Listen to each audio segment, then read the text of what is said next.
Hello बच्चों, let's see the question.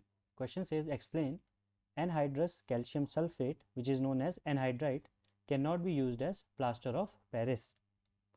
So let's solve the question. Question को solve करने के लिए जो की कॉन्सेप्ट रिक्वायर्ड है वो की कॉन्सेप्ट है properties of plaster of Paris.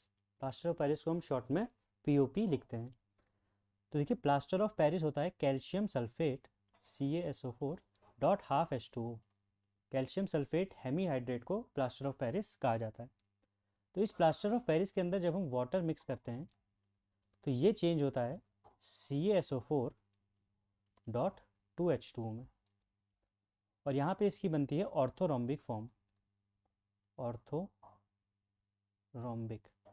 Orthorhombic form बनती है CaSO4 डॉट 2H2O की, और इस स्टेप को कहा जाता है सेटिंग.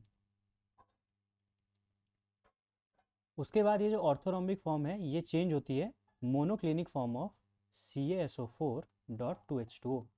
CaSO4 डॉट 2H2O की ऑर्थोरोम्बिक फॉर्म चेंज हो जाती है मोनोक्लिनिक फॉर्म में, मोनोक्लिनिक, और इस स्टेप को कहा जाता है हार्डनिंग.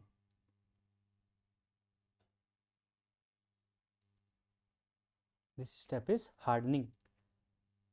तो इस प्रॉपर्टी की वजह से कैल्शियम, ये प्लास्टर ऑफ पेरिस जो होता है ये बहुत जल्दी हार्ड हो जाता है, और हमें जो बोन्स हमारी इंजर्ड हैं उसमें ये यूज़ आ जाता है.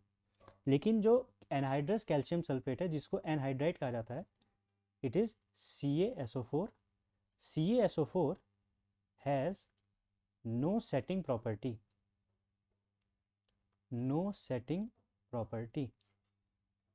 इसके अंदर सेटिंग की कोई प्रॉपर्टी नहीं होती, बिकॉज इट टेक्स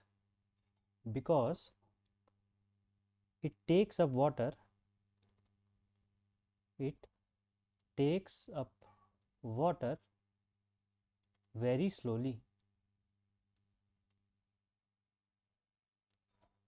ये वाटर को बहुत स्लोली एब्जॉर्ब करता है, इसलिए इसके अंदर कोई भी सेटिंग प्रॉपर्टी नहीं होती. इसीलिए कैल्शियम सल्फेट एनहाइड्रस को डेड बर्न प्लास्टर भी कहा जाता है. It is known as dead burn plaster. तो कैल्शियम सल्फेट के अंदर कोई सेटिंग प्रॉपर्टी नहीं होती, इसीलिए हम उसको कैल्शियम सल्फेट हेमीहाइड्रेट जो प्लास्टर ऑफ पेरिस है उसकी तरह यूज़ नहीं कर सकते. So the final answer of this question is anhydrite cannot be used as plaster of Paris because it does not has any setting properties. Hope you have understood it well. Best of luck.